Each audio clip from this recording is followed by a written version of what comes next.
remember Evian water? Oh, yeah, naive backwards. Naive backwards, yeah. When I first learned that, I was thinking, oh, by the way, that cap pushes all the way back. What? Isn't that fancy? You just blew my mind. I know. I hate it when the cap is a first world problem. Slapping you in the face as you're trying to drink. I can't. Drink your designer water. I can't work with this water bottle. I'm out of here. Podcast over. I have to go. Yes. You have to go where, though? Like, you have to go out of town soon? To go to a store that has different water bottles. Of course. Just go to the gas station over there. Yeah. Do you have to go out of town tonight? Is that the deal, or is it tomorrow? Okay. Did you come all the way back from vacation just to do this? So just lie and say yes. Yep. I made a very special trip. Thank you. I was here playing a bunch of shows. I did like 5 shows, and then I saw pictures of them. Where were they at? I did one at the Warming House. It's such a Minnesota name, the Warming House. It sure is.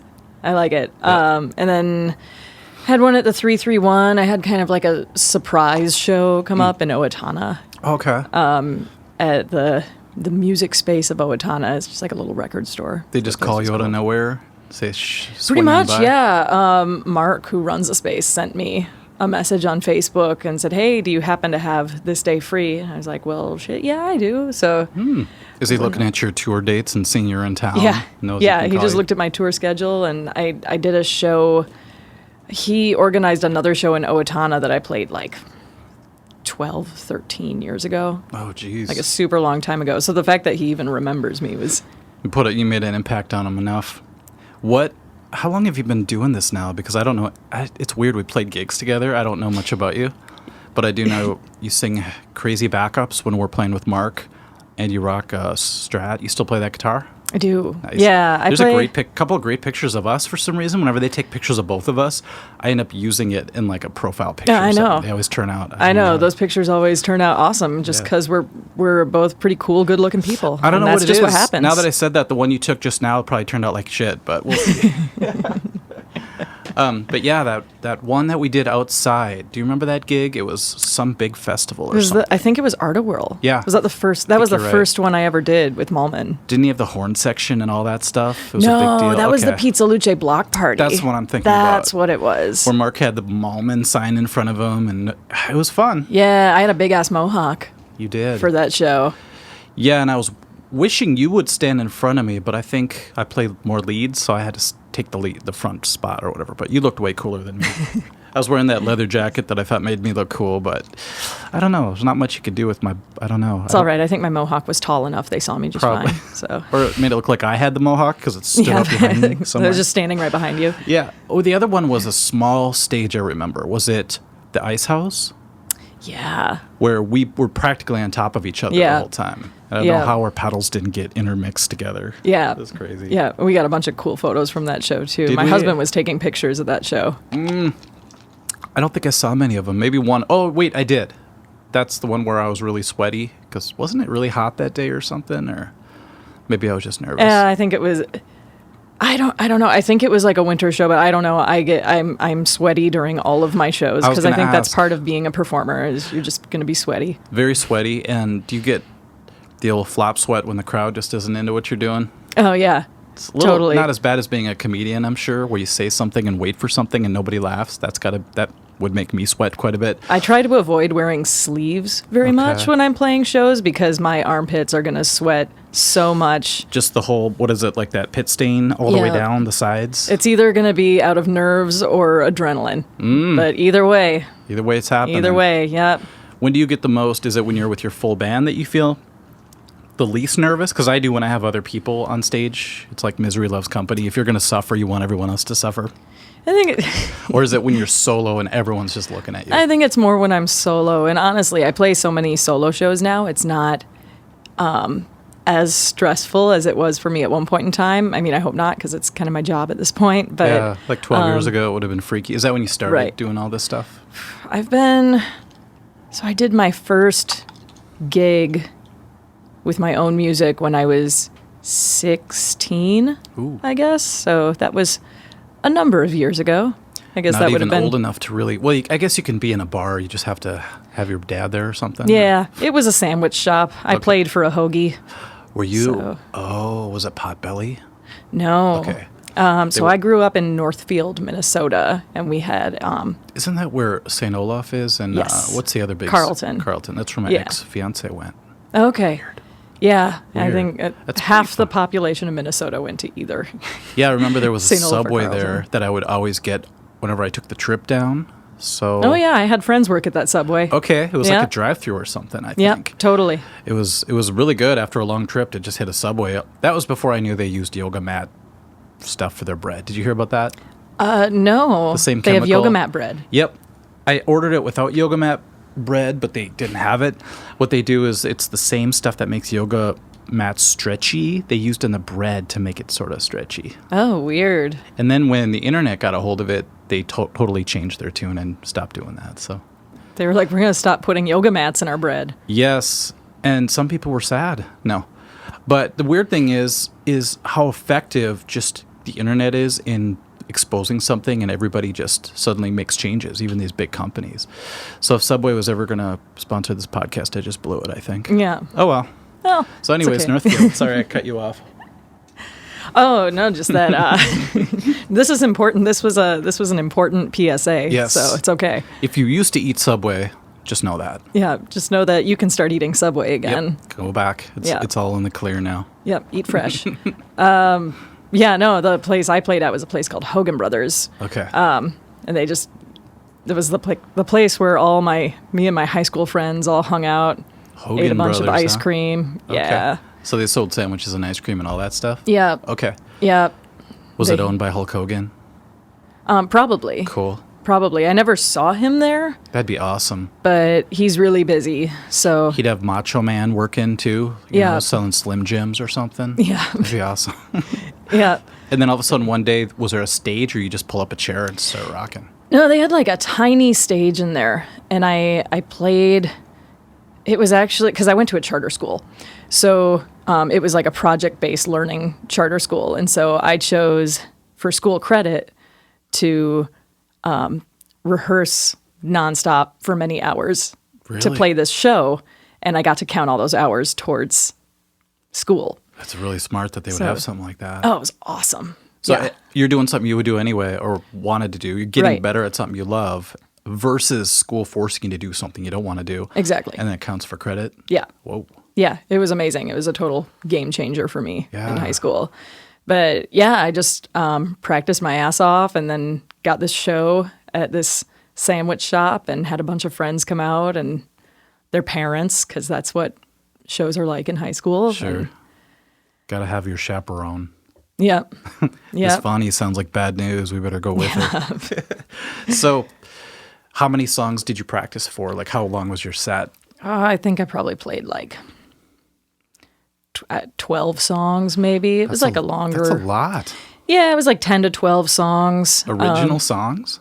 No, I did Okay. a number of covers. Okay. And oh my God, there are some people out there who are going to give me some serious shit about this. If they hear it, I Yeah. think no one's ever going to listen to my podcast. I'm really sad. No, it goes up in front of 350,000 people, but people are expecting guitar lessons on my channel. So when they see some interview I did, not a lot of people click on it, but you'd be surprised. The numbers are starting to go up, even though I just restarted Sunday releasing them. So No, I think it's awesome. Like Cool. I'm excited to listen to a whole bunch of the other ones on my way home while I'm driving back to Santa Fe. Well, they're all either so far close friends, musicians, or jujitsu people. So it's this weird, I don't know, this weird group of people. But eventually it's going to branch off into different things. But Yeah. what kind of covers did you do? Oh God. So I did. I'll start with the cool ones. I did some Liz Phair because I was a huge Liz Phair fan starting when I was probably 12, I think. I call her my ex-girlfriend, even though it's not true. Yeah. Everyone loved Liz Phair. Yeah, still do to this day.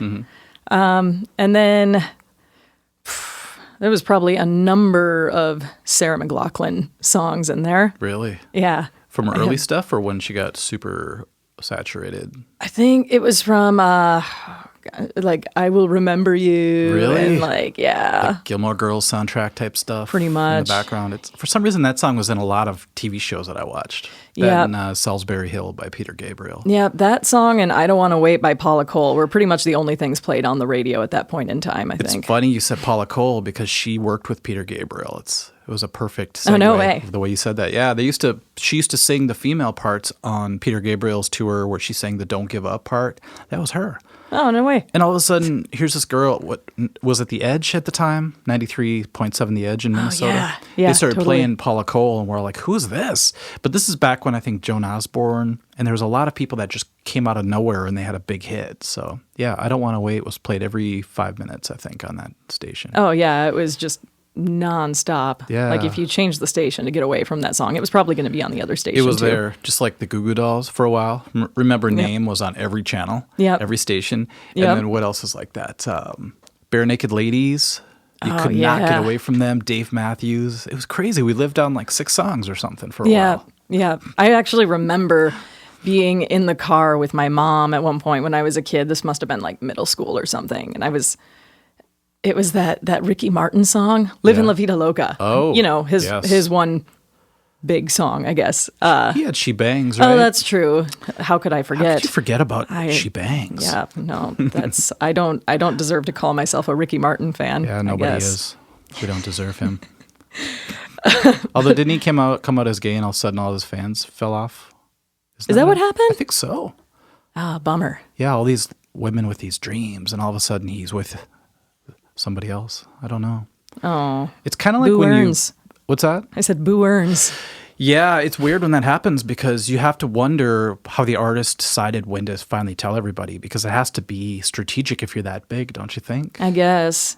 And I don't know, things were kind of different then too. Yeah, so different. I think it was not that it's not scary now to take that step for coming out, but I think back then it was even harder to do so, especially, I mean, like if that's what happened, for sure. His fan base just suddenly dropped off. That's just what okay, so I'm basing that off nothing, but I'm basing it off after that. He didn't really have any more hits, but who knows? Who knows why people choose to do certain things at certain times, but I don't know. I do believe what you said is true. It seems like the older we get, the easier it is to let down your guard nowadays, but at the same time, there's another group of people that have to bring their guard up for the same reason. It's really interesting how to see how everything bounces up. But yeah, back in the 90s and all that, things were a lot different as far as that goes. So a lot of that kind of music. Yeah, I remember just like hearing that song, like it came on the radio in the car, and I remember switching to, because that song had been played nonstop. Oh yeah. I mean, there are no words for how over this song I think everybody was at this point. It was very saturated, yes. And I changed the station, and it was on the next station. And I changed it again, and it was still on the next station after It was that. on the exact same part the other song would have been on. It's just all Yeah, following it just the same carries track. over.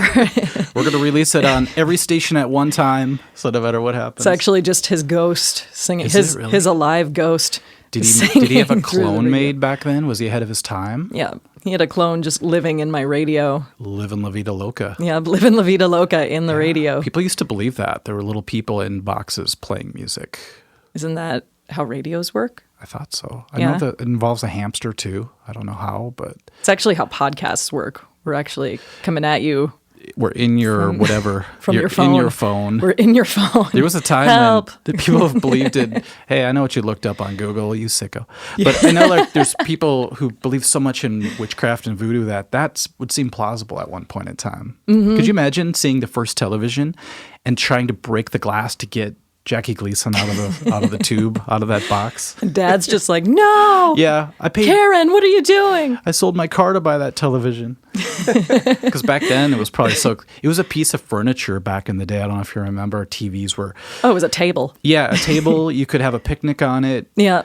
And it would get really hot. And it was very organic at the time. I think there were tubes in it. Yeah. Wonder if you could have converted it to a badass amp back then, tube amp. People turn them into amps now.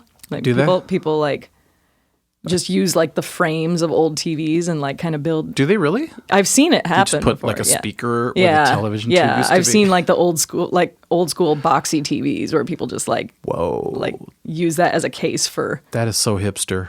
Yeah. Oh yeah. 'Cause for sure. You had to hire movers just to move your damn TV. Nowadays you have the flat screen. You just kind of pick it up and move it. But damn, that is dedication to the art if you're going to use an old television. Holy crap. It's very DIY. Even old radios, I think, do you remember you'd buy separate speakers and you'd have the receiver and then the record player, and it all was this huge block. It was gigantic. And it sounded great back then, but now it's funny you do all this mixing to make your music sound good and people listen to it on a phone.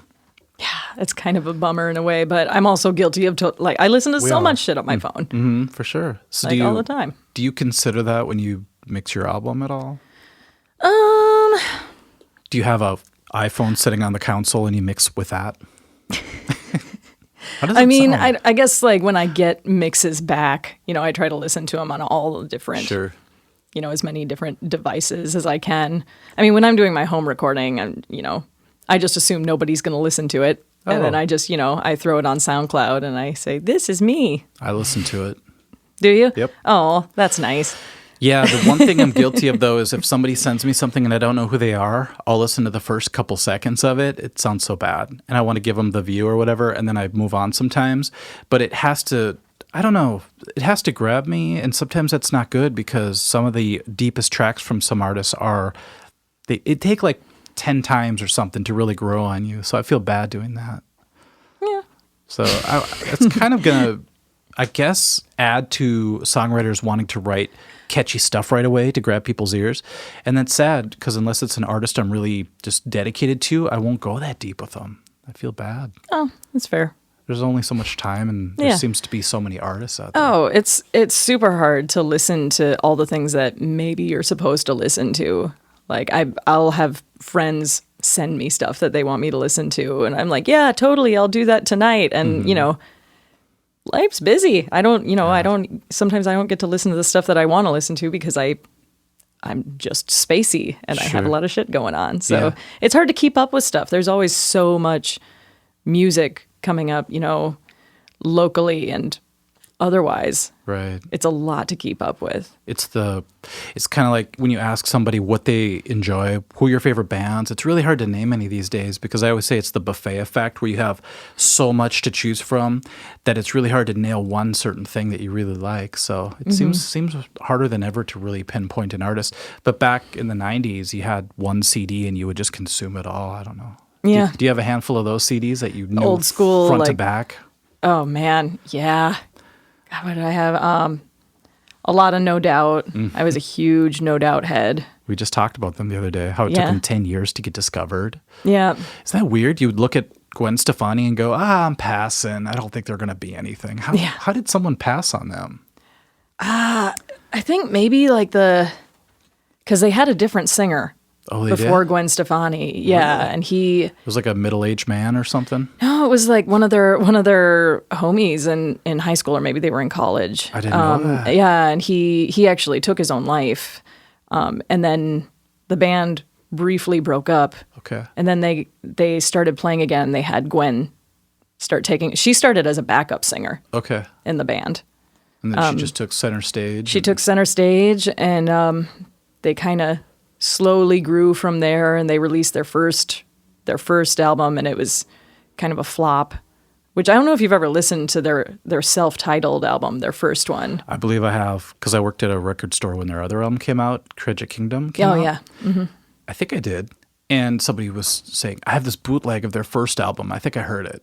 Yeah, it's hella ska. Yeah. Yeah. So they were ahead of their time on the ska tip a little bit. Yeah. Maybe too much for a record label. But then when they finally did get big, it sort of helped the ska thing along, I believe. I get my timeline mixed up when it comes to that. Yeah, I think, honestly, when Tragic Kingdom came out, there were definitely some ska elements to that album. I think it kind of, I think maybe that was sort of starting to evolve ska a little more at the time, because it's rock too. It's very much it's very like a pop rock album. Yeah. But their older stuff, yeah, that first one is super ska. They put out a B-sides album called the Beacon Street Collection, which I love that B-sides album. It's really good. It's really fun. Yeah, they start getting a little more rock on that one too. So do you think they wanted to be rock, but well, no, because ska wasn't that huge at the time, right, when they recorded it? Right. So maybe, that's weird. Well, so they put out Just a Girl was the first single they put out from Tragic Kingdom, and people just lost their shit over that song. And they had just signed with Interscope for that album. Interscope had all the cool bands back in the day, it seemed like. Yes, they did. So I can't remember if they were on Interscope for their very first one, but I know that they were when they put Tragic Kingdom out, and when Just a Girl came out, they just got huge after that. Okay, so that was the first big release. And then what else was on that album? Spiderwebs, Don't Speak, Sunday Morning. Sunday Morning, that was a big one. Don't Speak was so big. That's another song that was on the radio at all. Oh, that was my favorite song for years. Do you ever still do that as a cover? Because now it would be retro, sort of, to play that song. I haven't done, oddly enough, I haven't really done any No Doubt covers as a solo performer, but I actually, this past Halloween, my band, 1010 Division, we were in this, it's kind of one of those Night of the Living cover band sort of things, and we did No Doubt. Nice. And so we did I think we only did 6 songs, but we learned 6 No Doubt covers for this. So you were a tribute band for the night? Yeah. Nice. Yeah. I dressed up like Gwen Stefani, and did you wear her Gwen Stefani workout for the night? Whatever she wears, sweatpants or something? I don't know what she wore. She wears I don't know how to describe them. They kind of look like tracksuit pants. Tracksuit, yeah. Yeah, and in the video for Just a Girl, they're like these blue tracksuit pants. Okay. And I couldn't find a pair for the life of me, so I just went on Amazon and found some blue men's pants, because she wore very baggy pants, and then cute little crop tops or whatever. Yeah, it was very strange, because the bottom didn't match the top, because you'd think she'd wear some hoodie sweater or something if she's going to wear that, sort of like Korn or something. Right. But yeah, she's got this tight top on, she's got these loose pants going, and she's basically so active in the first couple of years. I mean, she was just all over the place, but that's sort of what ska was. I don't know if people will know what ska is, everyone who listens to this, but there was a time where, what was it, Mighty Mighty Boss Tones, Sublime, all those bands were really, there were horns. I think in the first No Doubt album, they had a whole horn section, and then she fired them or something. I shouldn't say she, but somebody. I mean, they had, they still had horns on both on Tragic Kingdom and what was the other one? Return of Saturn. Okay. Was there one after that? They had regular horn players that played with them, but it was 2 of them, so they didn't have a full horn section. Okay, that's got to be hard to take those people on the road. Get in, guys. There's 12 people. Right. It'd be tough. You need your own truck just for the horn section. A truck, not a van. Yes. We're gonna make you all sit in the back of this pickup. Got to follow us.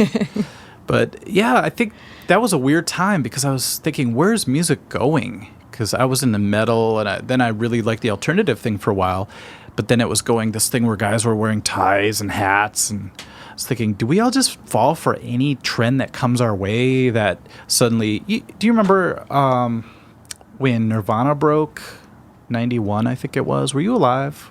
I was alive. Okay. I was alive and 5. That's good. Yeah. Good song title. Yeah. But the weird thing is how quickly everything just morphed, and 93X became 93 The Edge. I don't know if you remember that moment, but they played REM's It's the End of the World as We Know It for 3 days straight. Yeah, because it was 93X. That's a thing? Yeah. Yeah. Oh, it was weird. So it was 93X, and they played Metallica, they played Guns, they played all the old stuff. Yeah, I remember that. I remember when it was 93X. It was 93X, then it became The Edge, but the transition just kicked us all in the head. Suddenly, you turned on 93X to hear Metallica, and you hear REM, It's the End of the World as We Know It. And then it would stop, and it would start again. It would start again. And it's that song where it's like rapping, basically. It's pretty cool. But we're all like, what's happening? There's some weird changeover. It was like we were being invaded by aliens. Suddenly, everything was going to be different. And then, all of a sudden, it was Pearl Jam, Soundgarden, Nirvana, and it was just alternative music all of a sudden. That's crazy. You know what other radio station did that? God, what is it? Are they presently, are they Go 96? Yeah, that 96 station changed too. Yeah. Yeah. Do you remember when they did that changeover? It was just like this really creepy robot voice counting down the hours and minutes until... Like Donnie Darko? Like, Yeah. And this will be the end of the world when this happens. Yeah, it was super creepy. And it just did that for like a week. That's weird. It was super weird. That's probably what the end of the world's going to be like. If it ever happens in our lifetime, it'll be some weird countdown. Mm-hmm. It'll sound It's going to be on strangely- every radio station. Yeah, And- every station. TV, your phone will have it. It'll be this weird countdown. That'd be a good Stephen King book. It would be. Just the countdown. And when it gets to 0, that's the end of the book. And they'd never tell you what happens. I'd be pissed. It's really anticlimactic. Damn it! Oh, man. Yeah, but he would do that just to mess with us, I think. It'd be like some George R.R. Martin thing. You're just never going to know what happens. Exactly. I don't know. I shouldn't say that. He kind of... he owns the building I work in. Yes, So I got to be okay. careful with that. Ooh. It says disk almost full. I better delete something really quick. Oh, my gosh. Never had that happen.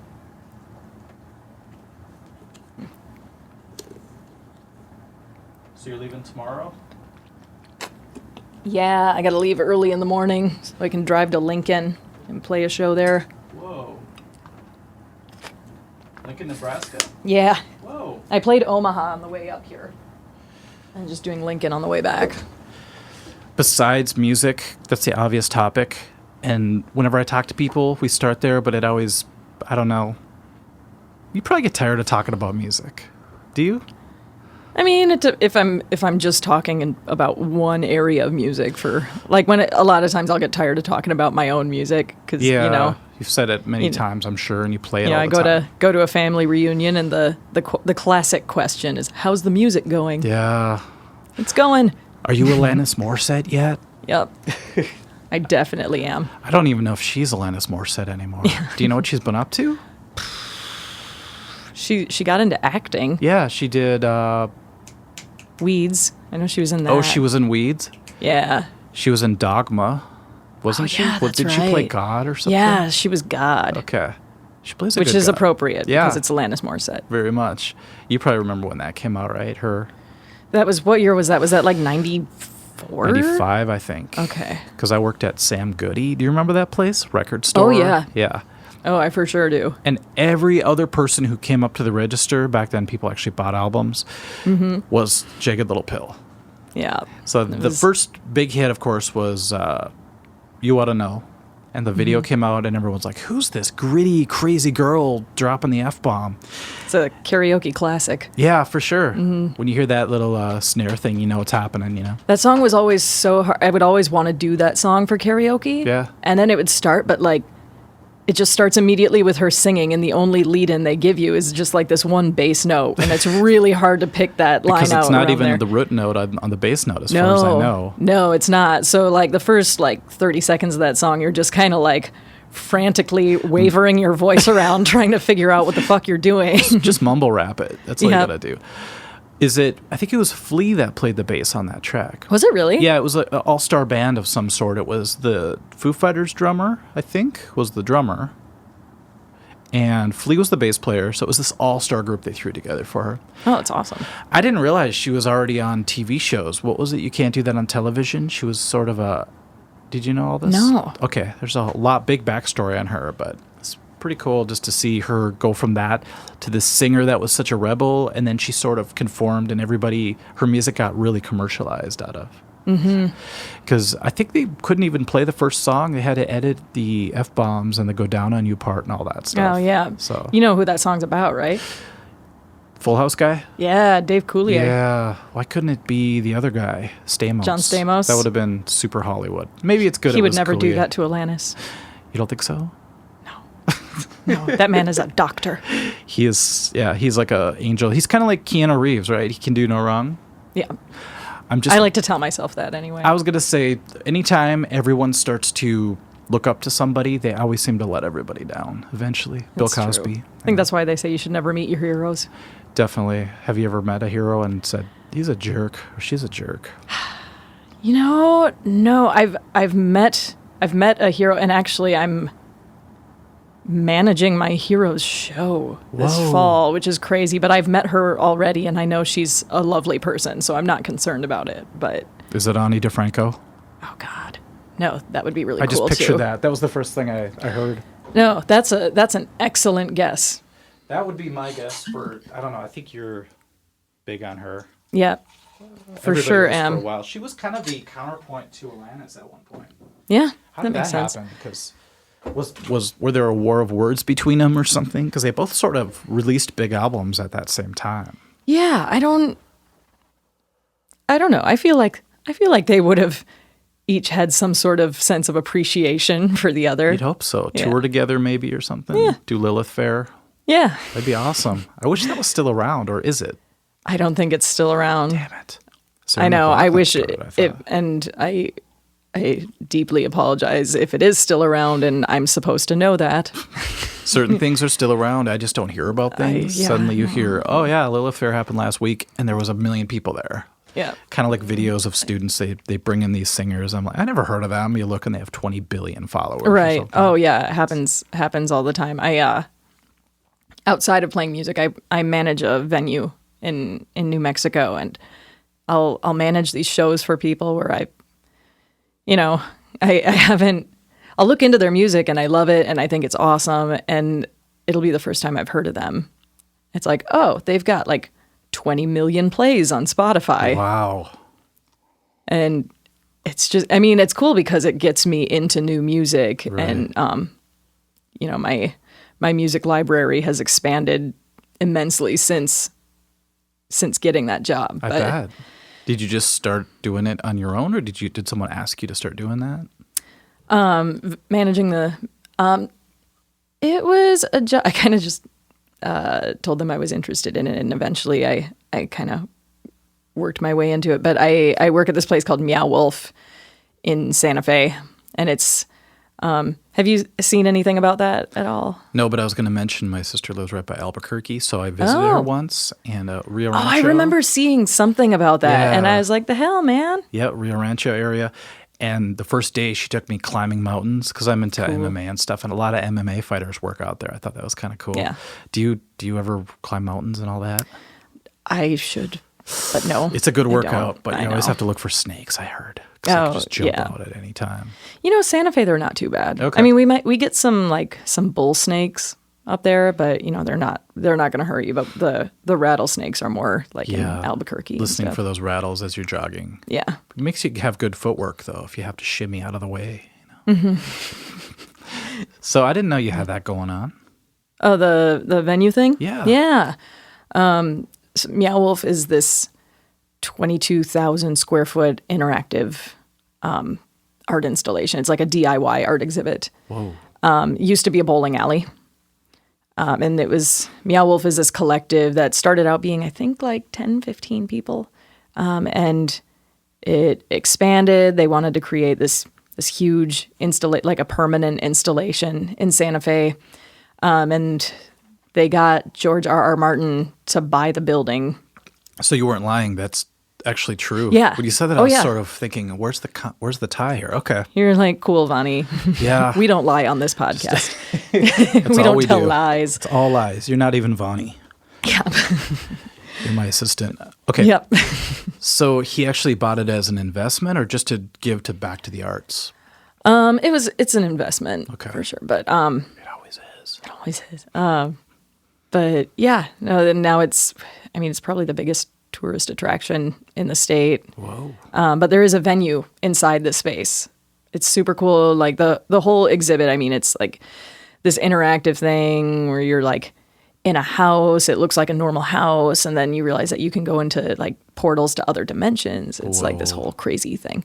So you walk through the staircase and you're in a venue or something? It's like you can open the fridge and you can go into the fridge, and then you're like in this area where it lets you choose what part of the multiverse you want to go into. See, we're lying again. This is all made This is up. all, yeah. But you could walk into the fridge. This sounds like a movie I just saw. Wow.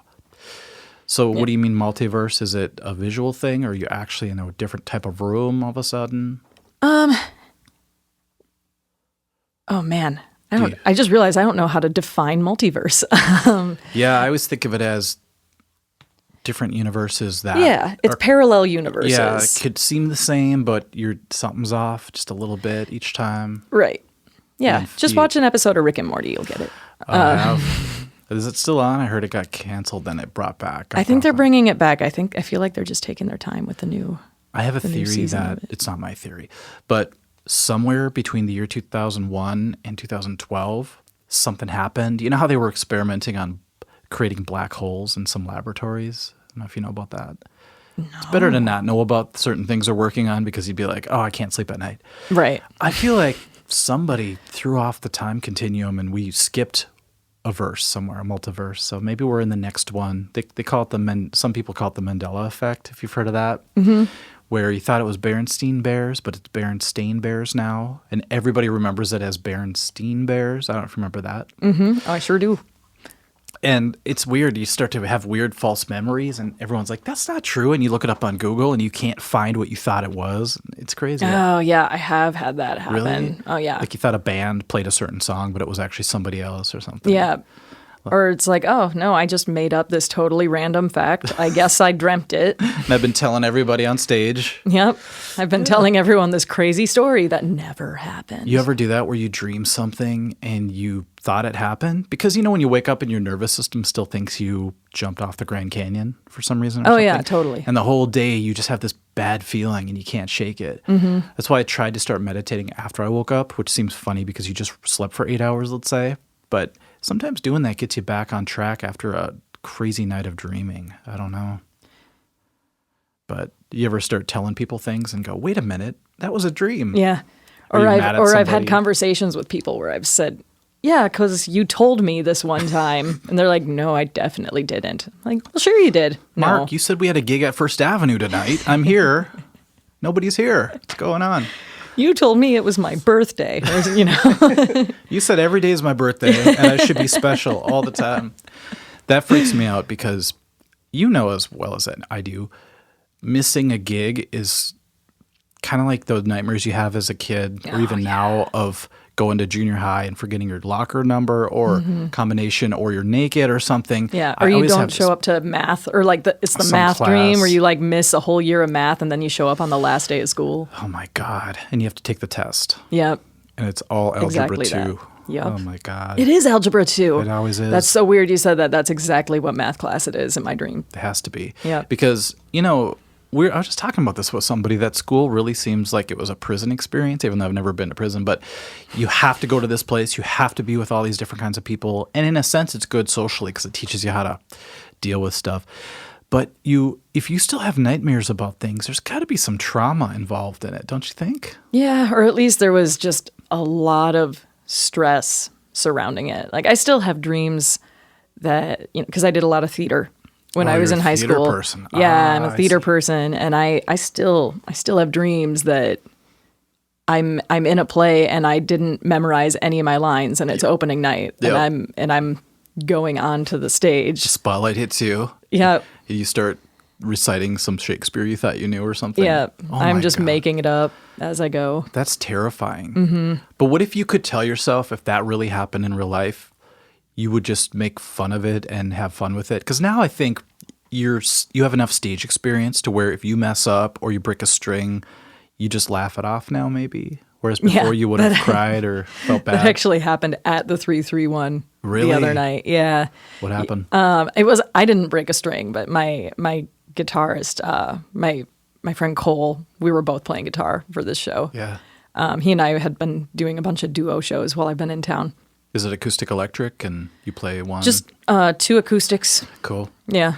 He just adds a little razzle dazzle. So it's the Dave Matthews, what's his name? Tim Reynolds thing where somebody plays lead sometimes and you play off each other a little bit. Yeah. 2 acoustics. Except we won't say Dave Matthews because then no one will go to my shows anymore. Oh, sorry. That's Not okay. Dave Matthews. Whoever you like. That good band. Yeah. Whoever that is today. I don't even know. But we were playing a song that I had shown him the night before. He had just learned this song. And it happened to be the one song that really required a guitar solo in it. And very beginning of the song, I mean, I'd already started singing, so the song was in motion. And he broke a string, and he tried to just keep going without that string. And then Which string was it? This is important. It may have been the G. Say it. I knew you were going to say G string. I think it was the G. It's always the damn G string. Yeah. Right in the middle, practically. Yeah. And then all the other strings just immediately went out of tune. And he was trying to play through it, and then we just kind of looked at each other like, ugh. Oh, and time for I acid jazz. And I kept trying to play, but it was just so funny because he was trying to play this horribly out of tune guitar, and he was like, no, and just stopped, started changing the string, and I'm still playing just like the one chord. And I had to stop because I was laughing so hard because it was just so ridiculous how it was sounding. Well, after a while, you have to say, we're at this club, people understand things go wrong. Oh, yeah. I have that fear about playing in the Heart Band and playing the first bend of Magic Man. It just, G, twang, it's gone. I would just say, stop. I'm going to grab my other guitar, if I have one, hopefully. Yeah. And hopefully everybody gets a good laugh out of it. But yeah, breaking, it's kind of interesting, though, because a lot of acoustics, if you break a string, the other strings don't go that out of whack. You know, like a floating bridge would on an electric, but it actually did go bad, huh? Yeah, I've never seen that happen before, so that was really interesting. That's very interesting. So yeah, as soon as what you're so used to changes, your reality just goes out the window. Even it happened to Eddie Van Halen. I don't know if you saw the video where they were about to play Jump, I think it was. And instead of having someone play keys, they actually played a backing track. But back then they used a DAT machine. Do you know what that is? DAT machine. Before CDs, they had digital tape, and there were these little tapes. And you could choose 44.1 or 48K to play it at. And the sound engineer played it at 48 when it was supposed to be 44, I think. I'm just guessing. So Eddie Van Halen was trying to play along to this different pitch, and he couldn't do it. And he was turning his, I felt so bad for him, but he was turning his knobs to his tuning pegs to try to match it. And if he can't do it, man, none of us are going to be able to do that. You know what? The fact that he tried is amazing on its own. And like, I can work with this. It was captured on video. And David Lee Roth was being such a trooper. He was just trying to stay with it, but you just felt bad because somebody was getting fired that night. Yeah. And it wasn't anyone in the band, that's for sure. I played a show years ago now. It was at the Triple Rock. And Rest in peace, Triple Rock. Yeah, #RIP. Yeah. But we were playing last that night, and I got there super early. Last there was like 1 a.m, wasn't it, or something? Crazy. And I got there really early, which, of course, means that I drank all night. Time to drink? Yeah. 8 hours of drinking. Yep. It was probably like a good 5 hours of drinking. Wow. It was. And you don't notice because you're watching the band, you just mechanically, yeah. I'm like, I'm going to pace myself. I'm going to pace myself this whole time that I'm consistently drinking. With a straw. We all, our 20s happen. Yes. So I played, by the time we played, of course I'm feeling super confident. I'm like, this is going to be Booze confidence the best fucking show that we have ever played. Yes. And I think there were 2 songs. I play with a capo a lot. There were 2 songs where I placed the capo incorrectly, and just one fret is nightmare. Yeah, I had no idea. I didn't realize at all. But my band, being the amazing gentlemen that they were, still managed to roll with it. Did they all just go down half step or something to follow it? They figured it out. They were like, okay, so we're gonna play that key tonight. Okay. It's like playing with Ozzy. He changes the key at the last minute with his band, so your band had to step up. Just as a fun little surprise. Oh my God. Keep it interesting. Yeah. Capos. I learned a hard lesson from that show. Yeah, be flexible. But the worst part would be if you had some planned out solos that you always knew they were in this location. Your eyes get used to seeing the dots on the guitar. Yeah. So if you're used to going to the double dots and suddenly you're going to the one before it, it could really mess with your head. Yeah. So you were flying high at this point, but did you listen back to the show later by any Oh, chance? God, no. Okay, just let that And go. I don't think it was even recorded by anyone. And if it Thank were, God. I would destroy it before watching it. You're sneaking into people's houses, like deleting it off their phone. Just climbing in their windows, Yep. My phone was in the toilet. What happened? stealing their VHS tapes that they were recording with their giant cameras. That'd be so funny, yeah. Back in the day, you'd have to have a very strong show. It was like the boom boxes of their time. Yeah, it was like You just had the to video hold it up. cameras you could get from, like, you could check them out from the library in high school. They came in a suitcase. Yeah, my friend and I did that. Oh. We, like, went home and made our own, like, little music videos. Ooh. I remember we made, like, we wrote a song for some history class and then, like, played that video in class. And then, like, the That must end have of blown their minds. Oh, yeah. And then the end of the video cut off, and then suddenly it was just, like, this shot of my cat. I was afraid you were going to say it was like your dad, like, looking at it, taking off his robe. How do I look? No! That'd be classic. You should have just thrown it in there just to surprise the class. And that was when I ran away from home. Yes, that was the end. That was the beginning of the end. I had a friend who slipped in a porno tape in the VHS player at school, and the teacher was like, "Today we're going to study the anatomy of bugs." She hit play. I wasn't there, but I heard the story. And I thought it was funny. But speaking of the Triple Rock, oh my God, that place. We played there with Malman one time, and I, at the time, took my girlfriend, and I was on stage, and I told her, "Could you just get me a Jack on the Rocks real quick?" I was watching her. She went back, ordered the drink, realized she didn't have any money on her. So she left the drink sitting there. It had already been poured. She walks all the way back. I just threw her $20 or whatever I had. She goes all the way back, gets it to me, and I drink it really fast, but it was only the only drink I had that night. And I felt like I had 10 whiskeys. So no. I think, people keep saying I'm crazy, but she left the drink sitting there. Some guy saw her with it and leave. I think somebody put something in it. Oh, no. And then when she came back and brought it to me, I got the full brunt of it. And I was almost... She had to drive me home, which is a bad... Did you play?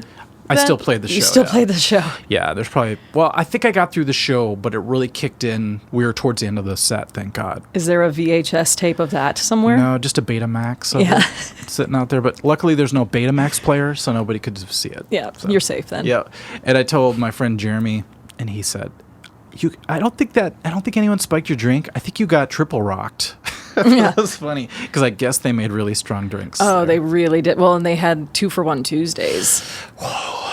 You remember those? No, luckily I never went there on Tuesday, or I would have been triple rocked again. Yeah, you would have. Especially if there was a punk band or something. You just would have don't been care. 2-for-1 triple rocked. Triple Rock is the only bar in memory, anyway, that I've been kicked out of. I wish I would have seen this happen. What happened? I didn't do anything like rowdy. I went outside to smoke a cigarette, and I bumped into my hairstylist outside, and when I would drink, I would just get, really excited and happy. That was like the main trait of me being drunk. It's a good sign, though. Until I was past that, and then Then it went into deep waters or something? then it was like, Vonnie needs to go to bed. Did you get amorous or angry? Not You should say both, because both. that'd be hilarious. Both. You will go home with That's me. the correct answer. Something happens after 6 drinks. Okay. Right. Got So I bump into my hairdresser, and I was just like, "Oh my God, Amanda!" Ah! Just so excited to see her. And apparently, I was just very loud. And I tried to go back in, and the guy at the door was like, "Absolutely not." What? And- He didn't want a drunk girl to come back in the bar? No. Who is this guy? Amazingly. Wow. Don't yeah, name names. It's okay. I have no idea. You were flying high, ready to go party, and they said no. I was, and he really rained on my parade. Hey, what a wet T-shirt he is. I don't know if that means anything. That sucks. So But, yeah, he was like, I remember him being like, "Stand up straight," and I just did this very sarcastic, like, I stood up straight and just did this kind of like spreading thing with my arms, like majestically, this very sarcastic, like, "What now, bitch?" And, you want me to say the alphabet backwards? Yeah, I can't, but yeah, I'm sure he really appreciated whatever I said sarcasm. / did. Yeah. Were you so drunk that it's that feeling where you say something and then you immediately go, "What did I just say that?" that was just in my head and it just came out. So That thought would usually cross my mind the next day. okay, Yeah. upon reflection. Yep. Upon my meditation and reflection. Was that a dream or did I kick him in the nuts? Oh shit. Oh, I probably really kicked him in the nuts. Well, I guess he's acting like a police officer, making you do a sobriety test before you can come back in. But I guess they don't want someone who's gonna fall over and hit their head or something. It's like a liability thing. I mean, Okay. I get it. I was a pretty big asshole about it, and I remember getting my boyfriend at the time to drive me to Psycho Susie's because I just really wanted to party so bad. That place will mess you up too. Oh, Just I know. one drink, yeah. Yeah, well, I was full of good ideas. Yeah, that. And they were closed. And we went home, and it was raining, and I just ran around splashing in puddles outside. And you know what? That was enough of a party for me. It sounds like a good memory after all is said and done. Yeah, after all is said and done, it wasn't Yeah. so bad, I guess. Who knows? I have this memory of the first time I got really high because I'm lame. I don't sit and smoke weed every day or anything. But I was playing at a show and we went all the way up to Marquette, Michigan. You ever play Marquette No. with Mark? It's funny. I played Marquette with Mark. And it was a place called Upfront Company. And it was owned by some rich guy who just used it as a shelter. He didn't really even care about it, but he would just keep shoveling money at it. And the wait staff liked us, the bartenders loved us, and we basically would play 3 hours of covers. So if you can imagine Mark playing covers, we'd play 1 hour of originals, 2 hours of covers. Nice. And you would have loved this. It was Friday and Saturday, so we'd drive 9 hours to get there. We would set up. We were kind of tired from driving all day, but we'd get through the show, but we'd go home leaving all our gear on stage for the next day. So it was basically tonight's party night. Because we know we're coming back, we're staying Right. in hotels, and we can leave our gear. So it was really cool. And we'd get up the next day, and we'd all be very hungover, and you'd just walk around Marquette and visit the bookstores and all that. It was pretty cool. And then you get a free meal of anything you wanted, and then you'd play another show. But it was so crazy just how drunk you would get trying to get through these covers, and Mark would write the weirdest set list. Could you imagine Mark writing covers of all the things he had to play? So we were Sounds amazing. It was fun. I'm kind of sad I wasn't a part of this. You would have loved it. I mean, we had some great times there. There was a time where we were all just drinking during the set, but he came out of the back room with this huge box over his head, and then he started breakdancing, and I remember looking at him once, and he crashed down so hard on his knees because he was trying to do a James Brown impression. Of course. The next day, he was like, I think I gotta go into the hospital, man. I messed up. But the funniest thing is do you know the song Crazy by Gnarls Barkley? Oh, yeah. Okay. So That was another one of those, like, that's the onwe song you hear on the radio. pretty much Yeah. until CeeLo Green or whatever did his solo stuff. Did Right. you know he was in that? So what's funny is we're listening to it, coming up with our set list as we're driving to this place, which is never a good idea. So we're trying to figure out the chords, and Mark was saying, I think it's too high for me to sing because it gets pretty high and crazy. So we're going to transpose it down a fifth so that I can sing it. I'm like, okay, let's do it. So I wrote down the new chord progression. It comes time to play the song, and we kick into it, and Mark sings it not a fifth lower, but an octave above that. So even after transposing it down a half a step to save him, he jumps it up an octave from there. It was hilarious. But Man, I'm proud of him. yeah, he's a trooper, man. Yeah. He'll just get through anything.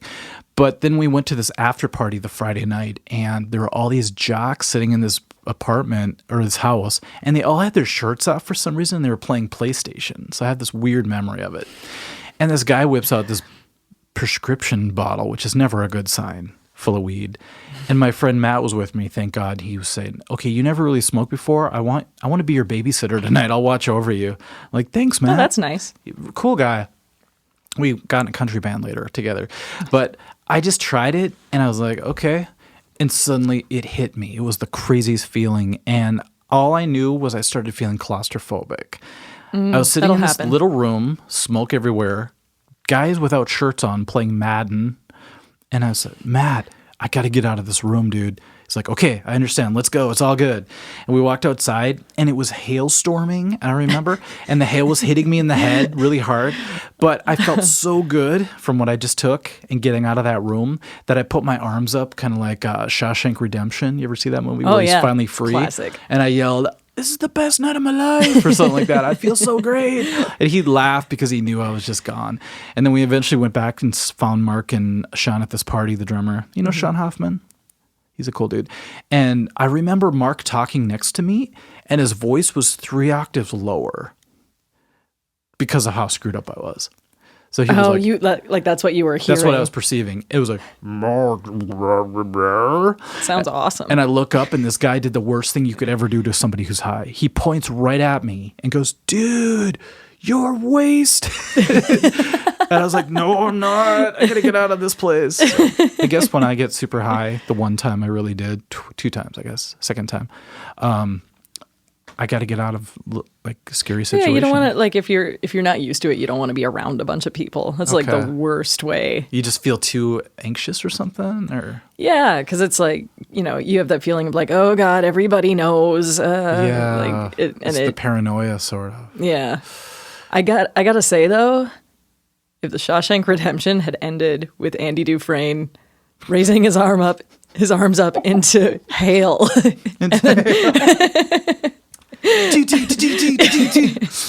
be it would have had a classic. very different ending. The next a scene, he's hilarious walking ending. down the beach with all these scars on his face.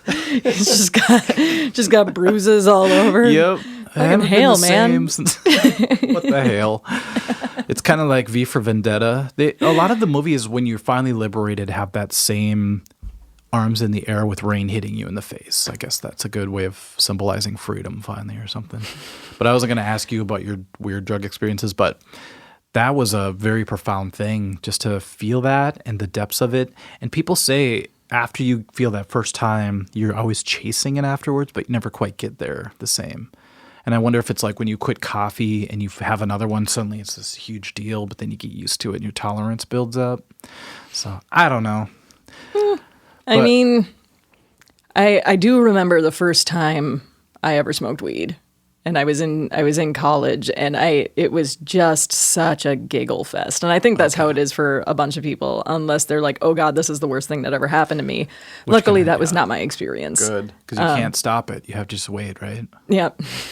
It's not like booze where you can just put your finger down your throat. Right. No, You're can't in do for the that. ride, yeah. I mean, you could do that, but it's not going to help. It would just make things messier. Yeah, it's just going to make it worse. Now I'm high, paranoid, and full of vomit all over my dress. And now I'm more hungry.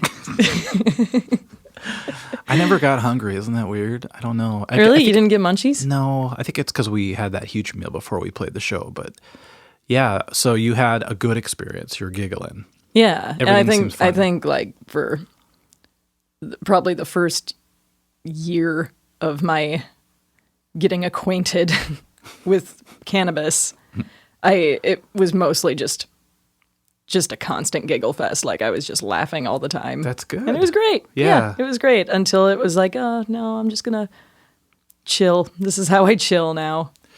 So it went from a funny giggle feeling to just, I take this to settle down. Was it 2 different kinds of weed, do you think? Probably. Okay. Because back then you didn't ask, is this sativa? I only know the names because I Oh, yeah. listen to podcasts. Other Totally. podcasts with My best friend and her husband actually own a grow in Colorado, and I have like, Is that what they're called, a grow? yeah. I didn't know that. Okay. I'm getting Yeah. hip to your lingo. I'm just barely getting hip to the lingo. Okay. Well, it's going to be Yeah, everywhere soon, so. I just count on them to correct me when I'm saying things wrong. I can't take a believe you harsh said scolding. Owned a grow on the air. Oh, my God. No, but that sounds right. Okay.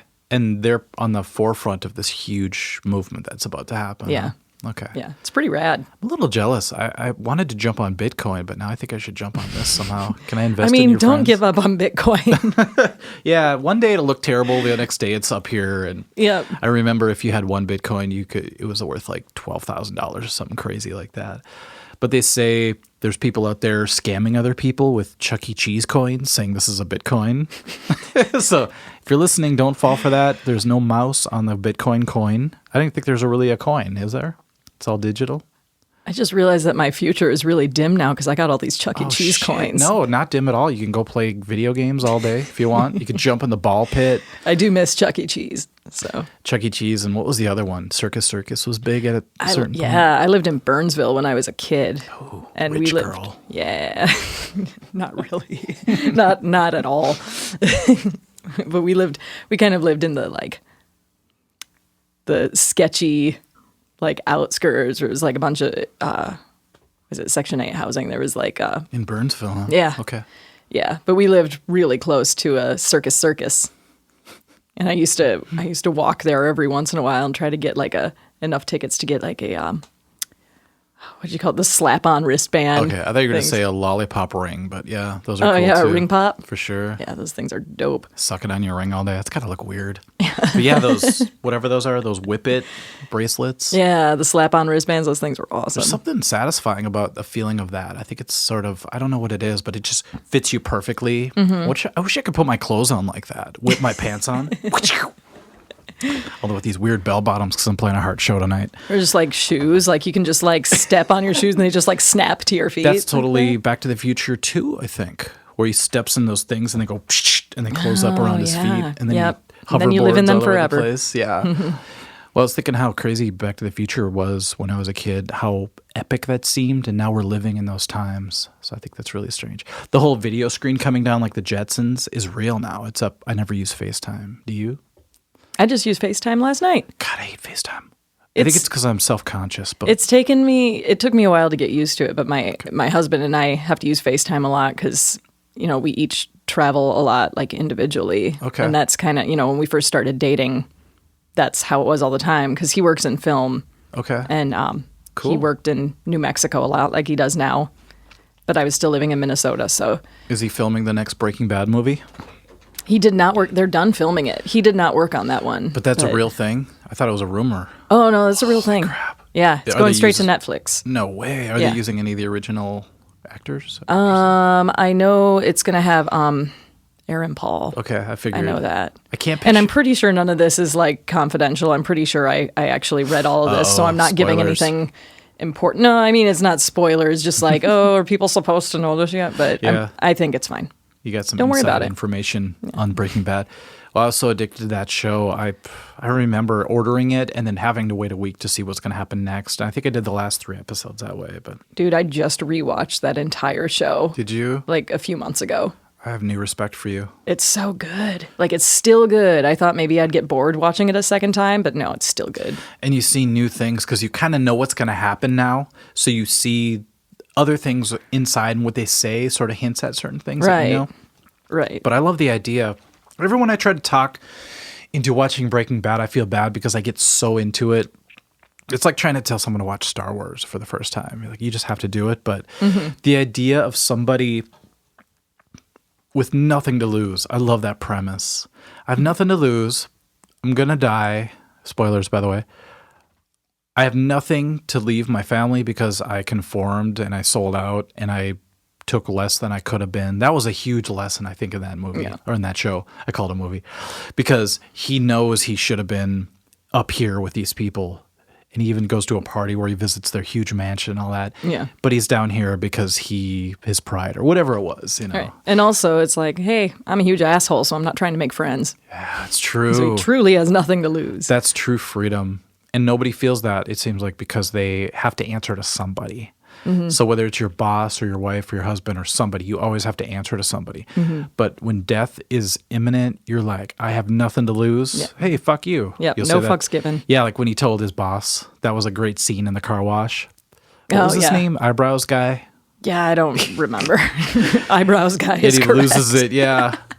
Fuck you, whatever your name is. And he walks out and smacks the air fresheners or whatever. Oh, yeah. So classic because everybody wants to do that epic quitting moment. I'm just afraid, back when I used to have a boss, I would do that and then I would forget my wallet behind it and I'd have to come back in and look stupid, you know? Like, oh, you forgot your wallet, huh? Like, oh, Wasn't such an epic exit after all. Can I actually get my parking validated? Yeah. By the way, I don't have $2. That's funny. All right, I just have to check my phone. I hate to do this, but I have a gig tonight. No, it's all good. I'm showing off. I got a gig tonight. Got to do things. We all have gigs tonight. We're playing. You ever play Minnesota Music Cafe? Oh my God, is that where you're playing tonight? Yeah.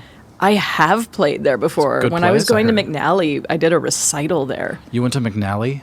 For a year. Do you know my friend Chris Blood? He was a teacher there. Okay. He mentioned some girl that he was afraid of. Maybe it was you. Probably. This was like 2005, 2006. Okay. This is before his time, I believe. All right. What was it like back then? Were they as big as they were before everything fell apart? No, I mean, they were, so right before I got there, they were music tech. And the year that I started was the year they became McNally Smith. Music tech was huge. Remember back in the day, everybody wanted to go to music tech. Yeah. I mean, I did. Yeah. I was real excited about it. That's like cool. the idea of just being able to go to college somewhere to study contemporary music, like that thought just blew my mind. Were they accredited back then, though? Yeah. Really? Yep. Okay. They were. Interesting. I didn't think they got that till way later, but that's cool. Your diploma's phony. No, I'm just kidding. It's all right. I didn't stick around to get it. It's Okay, fine. so you did 1 year, you said? I did a year. Okay. Yeah. And then I got asked by a guy I had a crush on to join his band. And I was like, peace out, school. Yeah. You know, priorities. I'm joining Fred's band. We're playing ska. Yeah. So you ditched school for a band. Yep. What happened with the band? I was in it for like almost 6 years. It was a long time. It is a long time to be in a band. Recorded an album with that band that was 2 discs long. Discs. Yeah. It feels weird You did saying a that double now. disc album? We did a double disc album. That you Yeah. were Smashing Pumpkins or something? Guns N' Roses? It was mostly like, Doing it big time. yeah. Wow. In fact, it was mostly Guns N' Roses covers. Of course, but just the very obscure songs. Yeah. Just deep cuts only. B-sides of the Spaghetti Incident or something. Yep. Wasn't that the album? Nobody knows about.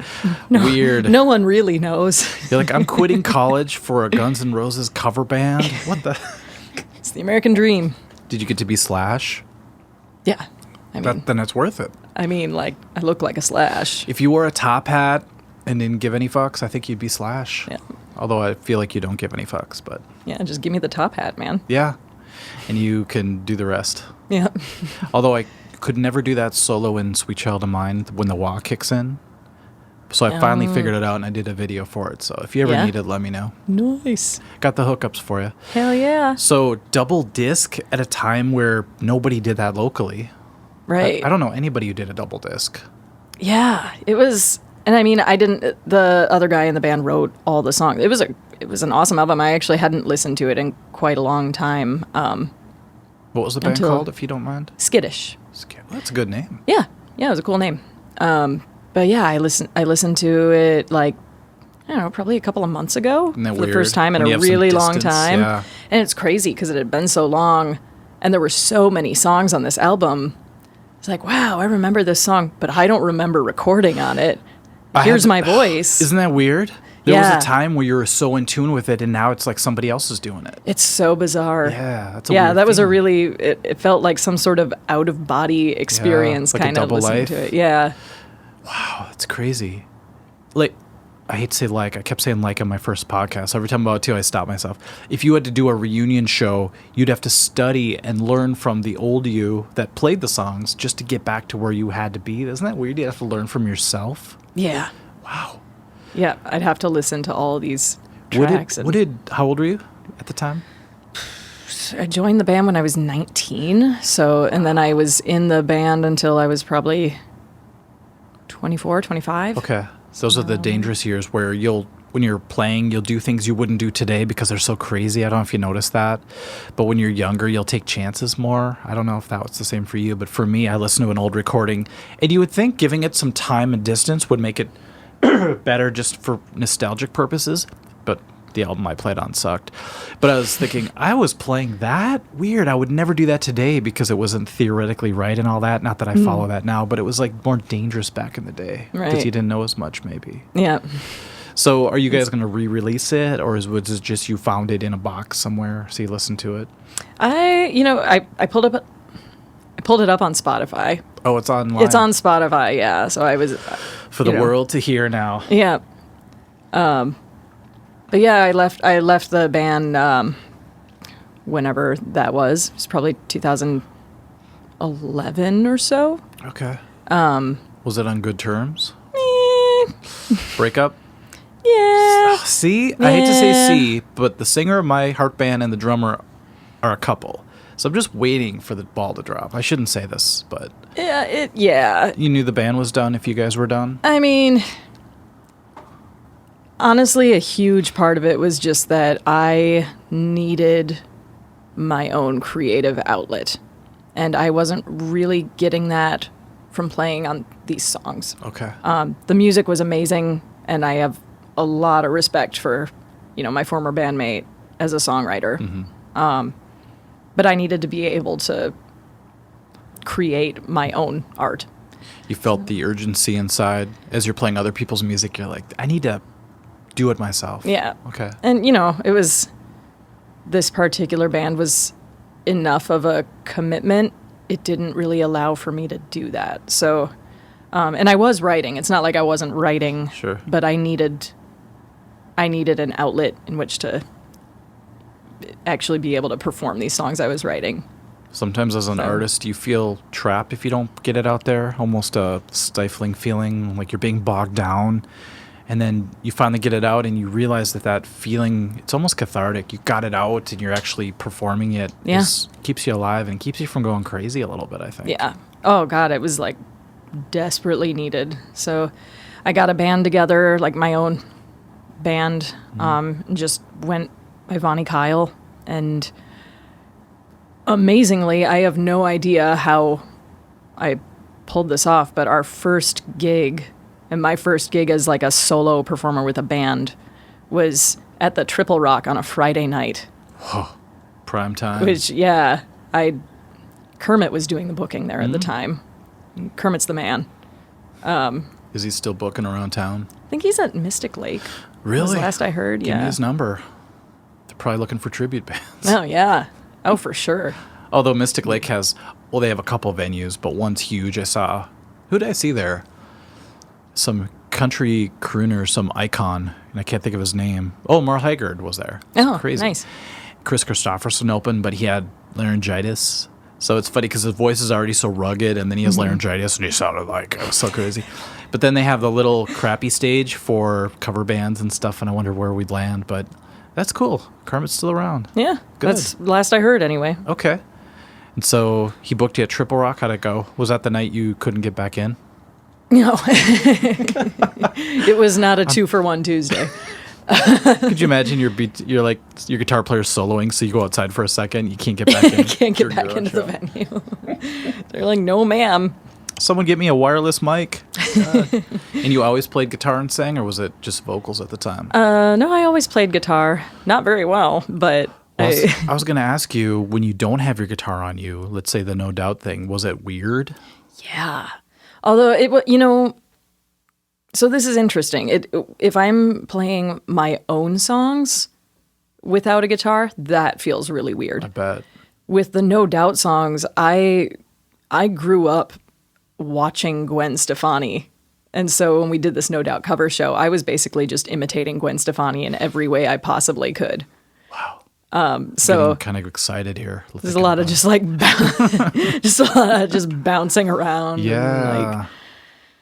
And, singing loud. She had cardio, man. Yeah. Oh God, dude, I would get halfway through a song and I'd be like winded. I'm like, shit, how did she do this for like an hour and a half to 2 hours at night? I was thinking about that. I saw a show once. I can't think of who it was now, but the singer did so much running on stage that every time he went to sing, he was out of breath. And I kept saying, dude, just stand for a couple seconds, catch your breath. Yeah, because to sing and be out of breath is a terrible feeling, Yeah. It's frustrating because you're like, oh my God, I've still got like another 45 minutes of this. The clock been is one moving song. slow. Oh my God. I guess the guy who replaced Steve Perry, the guy from, I forgot his name. His name's Arnell, actually. In Journey, they found him through YouTube, which is that's right. I remember that. great story. Yeah. But I saw the documentary on it, and it was the first gig. He was more into putting on a show. So he ran around, he was jumping off risers, he was being crazy. And Neil Sean's like, dude, you don't have to be that crazy. Just sing. Just bring the songs out. But he had this idea that he had to one-up Steve Perry or something. Just really present. Yeah, and I can imagine being in your dream band all of a sudden and Like I always have this idea, what if all of a sudden I was actually in Heart for one show or something? What would you do? Would you overcompensate or would you freak out and underplay or what? Who would you play with? I don't know. I'd probably black out from from drinking or from being nervous? just from excitement. She had a bottle of Yag with her. I don't know what happened. What band would that be? She went in like a real pro. Yeah, she looked the part, but when she's unconscious, she does a terrible job of performing when she's unconscious. She's not as good, I would say. Not terrible, not as good when she's blacked out. She's a less good singer when she's just not awake. I picture you being with, let me see, who would it be? I can't even imagine. Can you think of a band that you would freak out having to sub for? I don't know. If Rilo Kiley were still around, I'd probably freak out about that a little bit. You're bringing back all these memories, man. Yeah. I guess a lot of the artists that I love are just like the solo artists. Sure. So like, I don't know. No Doubt, obviously. Oh, yeah. I've already pretended to be No Doubt. You have the chops now. Imagine if they called you and they said, would you dye your hair blonde? I'd be like, really? Would you make I out mean, with- yeah. I don't know. I got to wash my socks Wednesday. I don't think I can make it. I have to wash my socks on a totally different day. Yeah. So I'm not going to be able to do this. But what's weird is the idea of that could happen these days. With YouTube, anybody could see a performance of you doing something and saying, okay, this narrows down the pool. Let's go with this person and call them or get a hold of them. And I hope that happens for you. But I hope you don't black out.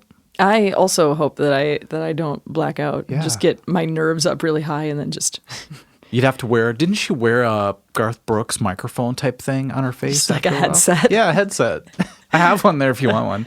I Oh, only yeah. use it when I do drum videos. That's my little I really disclaimer. would have appreciated if you had offered me the headset to do this Today. podcast. I was going to be the headset guy and only have it and have you have a microphone, but I thought that'd be really funny. I'm talking to an air control guy or something. It's just a weird look, Two like I'm people. literally in the same room as you. Yeah. You can- Why are you Why does it look like you're yelling at me? What's going on here? But yeah, so I don't know. I know you got to get out of town tomorrow, right? Yes. Heading back to, what was the first city you're hitting? I'm hitting Lincoln. I'm playing Lincoln, Nebraska. Okay. Duffy's Tavern in Lincoln. Okay. And I'll try to get this out tonight after my gig. That's my dedication to you. I'll come back after the gig, drop off my shit anyway, sit down and put this together and get it out so people can see your show. Believe it or not, we do have a huge reach right now, but I just, like I said before, we have 350,000 people subscribed, but they see a podcast and a lot of them don't really click on it so much right now. But maybe someday we'll have a separate channel just for There's these. going to be just a huge wave of people over the next few months. They're going to be like, you know what? I got to catch up Do you think so? on all of my podcasts, and they're going to sit down and listen. I thought you were going to say you're going to have a huge wave of guitar players at your next gig. That also. Everyone's watching your fingers and you feel self-conscious. You ever have that where someone you really respect is in the audience Oh, when you're God. playing? Yeah. What happens? Do you freak out or do you step up? I try not to. I try to pretend they're not there. Have another drink. Yeah. Just numb yourself. I get like that with my parents sometimes. When they come to see you? Yeah, I'm like, I just want them to be proud of me. Don't mess up. Oh, damn it. Are they musicians? Will they know if you messed No, up? that's the amazing thing. Okay. They're Then you can do not. whatever. At all. Then you have to worry. My dad plays piano. Okay. Everyone has that story. Seems like every musician I know, their dad or mom had a piano in the corner or something, a guitar sitting there or whatever. So do you have the same story? The piano that I learned on was at my grandparents' house. And I remember having my first lesson at my grandparents' house. And then we moved the piano from their house to the apartment that my mom and I lived in. Was it a stand-up piano or Yeah. a baby grand? Okay. Yeah. the Those are stand-up heavy. Piano. Yeah, my mom still has that piano. How did you amazingly. move it? Did you push it? The whole family Yeah. just said heave, and 8 we all. They do have wheels, but they're so. I moved a piano from one building to another one time, and it took all day. It was just so heavy. So Yeah, They got people for that now. Okay. Piano movers. Yeah. I'd rather pay $50. Not like back then when you just had to push the piano across town to get it to the next destination. With your truck. Pushing it. You could pull it. No, I'm going to push it. So you got it there, and then you started playing piano? Yeah. Yeah. I took lessons for probably 9 years. Whoa. And yeah, I rarely practiced. It was a real big bummer. I was going to put you on the spot and say, play a concerto. Yeah. Is that even the right word? I can play Heart and Soul. There you go. Yeah. By Huey Lewis and the News.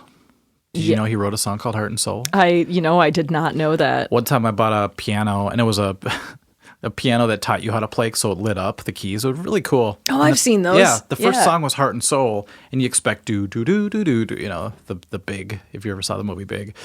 But I sure did. It kicked into Heart and Soul by Huey Lewis and the News, and I thought that's such a funny dad joke that this place made for you. But every time someone has a piano present in their life, I know I had one in kindergarten, it taught me just the diatonic keys, and I just knew I push here and this makes this sound. And I think it helped me with developing into music. I don't know. Yeah, I for sure learned, what I know of music theory, I learned from playing piano. When I was going to McNally, we all had to take keyboard. Did you just ace that? I did all right. Yeah. It's in your DNA now. Yeah. It's in my bones. It is? Can't be denied. But when I was in Skittish, I was a keyboardist. Okay. In that band, and that was kind of what kept me playing piano for a long time. But after I left the band, I kind of fell out of it, I guess. Yeah. And I started playing guitar a lot more. Cool. But if you had to reach over and play some keys, you could tickle those ivories. Yeah, I have another band that I play in sometimes that I play keys for, okay. And it's. I'm really good at holding out those chords. You have to be. Yeah. The best is when you can hold the chord and hit the pedal and sort of let go of your hand and look cool. Yeah. How is she doing that? Like how? I played keys in a cover band once, and we played I'm Just a Girl, and I felt so cool going do-do-do-do-do-do-do because I was the master of programming the thing, so I could make the modulation wheel sound really cool. And when we played that show at the cover show that we did. Where was that, by the way? Is that a tap room, 2nd Street Brewery, the Rufina Street tap room. But we had like a little synthesizer for me to play that solo, and I was really excited. Like a separate synth just for that part? Yeah. Well, that and like there were a couple, like in the song New. I don't know if you know that No Doubt song, but no. But there were a few No Doubt songs that had like these cool little synthy solos in it, and I was so excited to play them. And then we started. I was about to play, in Just a Girl, that boom boom, yeah, octave kind of thing. Yeah. I started doing that, and I realized that like it's been like modulated, so it's like not in the key. Oh shit! It's supposed to be. Someone transposed the thing. Yeah, something happened with it. It was like a little flat. Oh, geez. It was just like a little flat. Like the fine-tuned key got turned down a little bit. Yeah, it wasn't like in a totally different key. It was just like what a nightmare. Just a little bit off. It was off enough that it just sounded real bad. And like I don't know what happened with it. Like there was nothing. It wasn't my synthesizer. Sure. So I was like I don't know. So I ended up just not using it, and it just kind of sat up there like a decoration for the rest of the set. I thought you were going to say you had to take the modulating lever and bring it up just a little bit to be in pitch, because yeah. Did it even have that option? I don't think it did. Some there of was those like little synths don't have that. I like didn't know how to navigate that because it wasn't mine. Yeah. I was like it was just kind of preset for me, and I was just gonna play the stuff. And I was like, so you were like Eddie Van Halen, just trying to figure out how to do it. I was like, well, you know what? Instead of playing this solo, I'm a dance. Okay, I thought you were going to say you sang it or something, or just did that would have been amazing. Down, and just made some crazy sounds. Just busted out a sitar and that, played it or I picture you with a keytar. So I was hoping you were going to say you had a keytar and you got to play No Doubt. Imagine Gwen Stefani with a keytar. I would really like to own a keytar someday. I think they're really cool. I think they're awesome. If I ever start a tribute band, maybe a Cars tribute, you got to do guitar. Yeah. That'd be so sweet. Yeah, I'll do it. Speaking of keyboard mishaps, the keyboardist in the Heart Band gave me her keyboard. It's an old K2000, which I used to have.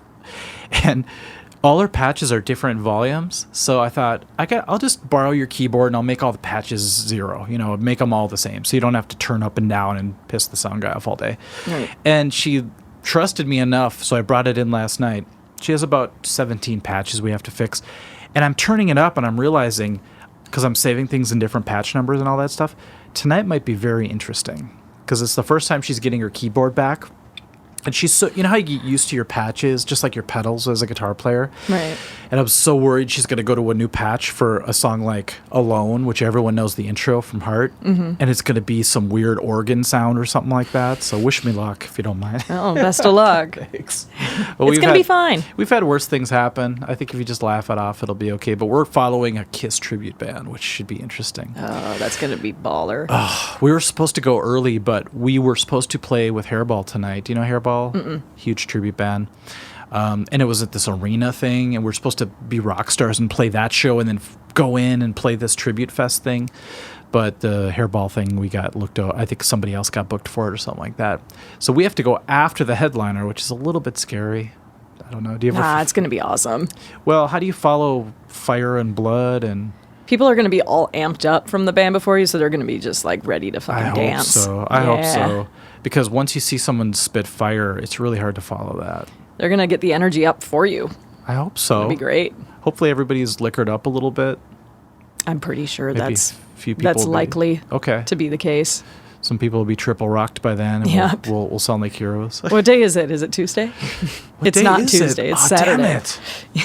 It's so funny they put it on a Tuesday because that was their lowest attended day, so they just made that 2 for 1s or whatever. Yeah, that's how they got people out there. Dang. Okay, so last time, in case I release this tonight, you'll be in Lincoln. Yep, I'll be in Lincoln tomorrow. Okay. At Duffy's Tavern, and then on the 24th, I'll be in Boulder, playing at the Laughing Goat. Whoa, that sounds like a fun place right now. Yeah, everything's legal. Yeah. Didn't they just make mushrooms legal too? They decriminalized them. Okay. What does that mean? You can't get busted for it, but you could still get in trouble? Like, you're not supposed to, you probably shouldn't have them. What does that mean? But you're not going to, finger at you or something? Yeah. Okay. They're not going to throw you away in prison for, okay. That's my super technical answer to that question. It. Like bro science, but girl science. So if you were to do mushrooms and play a show, what do you think would happen? Oh, nothing good. Would you start playing Pink Floyd or something? If I just magically suddenly knew, it's like someone comes out of a coma and they suddenly speak French. Yes. It would probably be kind of like that. Which freaks me out that I think we're able to do anything. We just don't have access to it. If someone could get hit by a car and suddenly speak French. That's so bizarre. All right. Well, I don't know who's all going to hear this, but if you hear this, go check it out. And I'll put a link to your page or whatever. Where do you want people to go to hear your music? Just VonnieKyle.com. Okay. I finally got a real website. I got a big girl website. Let me guess, Squarespace. No. Ooh. No. I went with Wix. I was going to say, that's my next guess. Yeah. Wix. They're both really good. Yeah. And they're awesome. Drop and drag, so people like us, I don't know how technical you get, but I could spend 20 years learning code because I get crazy about things, but were you able to just drag and drop things together? Oh, yeah. It was, I spent a while working on it. I would kind of leave and come back to it for probably about a month. Okay. But I finally got it to where I wanted it, and I was real excited. Once I it was launched. very proud of myself for actually getting something like that done. That's good. So. And then every time you want to update it, it's pretty easy? Yeah. Okay. Yeah. VonnieKyle.com. I told somebody once I had myname.com, and she rolled her eyes and said, "What a douche." But it's my name. It's how people find you, That's my name. No, thanks a lot. But I understood. I didn't have anything to promote at the time, so. Oh, well. Well, that was good. I think that was, hour and a half? Was it? Yeah, it was. Nice. My first one went 3 hours, so. But I saw one that was 3 hours. Yeah, it was one of my friends I've had for decades, and we just talked, and all of a sudden I looked at the clock. I'm like, it's midnight. How did that happen? It's crazy, so. But thanks for doing that. Yeah, thanks for having me. Yeah. This was fun. I feel like if we were backstage, we'd talk like this anyway. So Yeah. just put up some microphones and Yeah, let this is everybody great. hear it. Yeah.